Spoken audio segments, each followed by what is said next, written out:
Monster and Red Bull are energy drinks we often see college students sipping for an energy jolt. Yet, many don't consider the health effects and marketing strategies behind every can. Sociologist Frank White is here to talk about the health research and advertising strategies of energy drinks. Well, thank you so much for being on the show again. Well, thank you for having me again. All right, well, how did you become interested in this line of research? Well, I teach a class called Drugs and Society, and recently I was teaching a class on caffeine and nicotine, which are minor stimulants, and we also talked about the combination of caffeine and or energy drinks and alcohol and the problems associated with that too. So it just kind of fell right into my line of research. So what are some of the findings? For the energy drinks? Well, we find that a lot of the energy drinks are top loaded with sugar and caffeine. And when you have that kind of combination, you get students who start using that as a substitute for food and a short-term boost in the afternoon. And because it has a boost and then a crash, we see some problems associated with that as far as performance. So we see through doctors and health experts how they advertise, how really bad that they are for you. But what, we don't really become very educated. What really is in an energy drink that's so bad for you? Well, if you look at the ingredient list, first thing you probably notice is sugar. So you have a lot of sugar, and taking 2 or 3 daily amounts, that is not good for the system when you got kids who are obese or diabetic or things like that too. And the second big concern is the amount of caffeine you see in each one of those as well. Caffeine's an addictive drug and has some short-term and some side effects that can be damaging in the long run. So what actually are those side effects? Well, if you get caffeine, which is a stimulant, you put your body into an excited mode, and then after that, if you get addicted, you start coming off that, and you start to see people who are more lethargic, a little more difficult time to concentrate, and have motivation problems as well, school and work related. So who actually decides, what goes into these energy drinks?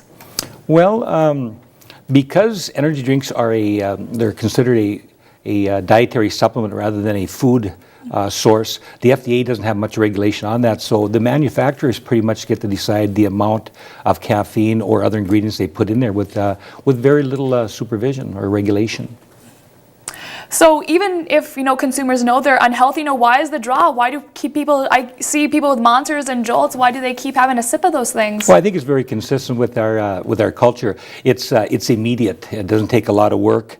You could probably get the same effect if you went out and worked out or went for a walk or just consumed some high protein food. But you can take a little ounce of something and drink it and have a boost for a couple of hours. It just fits into a fast-paced, easy culture that has immediate results. And that's very addicting for a lot of people.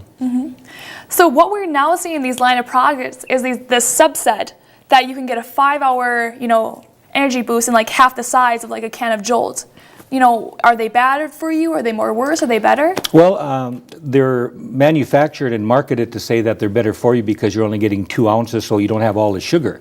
But you're still getting all the caffeine. And the drawback in that is that if you only have 2 ounces, that's about 3 sips. So it isn't hard for some people who are younger to take 2 or 3 of those in the course of a day and get probably twice the recommended daily allowance of caffeine in their system, which is not very good either.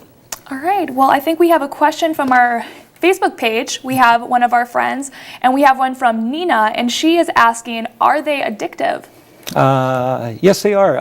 I mentioned earlier the ingredients that are included, and one is caffeine, and the medical profession actually has the word caffeineism or caffeine dependence to explain that people can become dependent on that particular chemical over time. Okay, so really, how do you think the role of advertisers play in these products? Well, like many things, they're very creative, and I think they're very effective. What I notice is that they really gear their attention towards the college and the high school and even the younger populations. Their primary target is probably that 18 to 24-year-old male demographic. But also now they're trying to help their sagging markets with women and young women as far as consumers as well too. But yeah, males, and they also use creative strategies too. Because guys are more involved in aggression and sports, they use the extreme games. They use sexual imagery. A lot of those kind of things are very appealing to young males to get involved in that type of recruitment. So if you could give one quick warning to somebody that's very uneducated and misinformed about these drinks, what would you tell them? What would you say? I'd say be very careful about the amount of caffeine that in each one. They don't have them on the labels.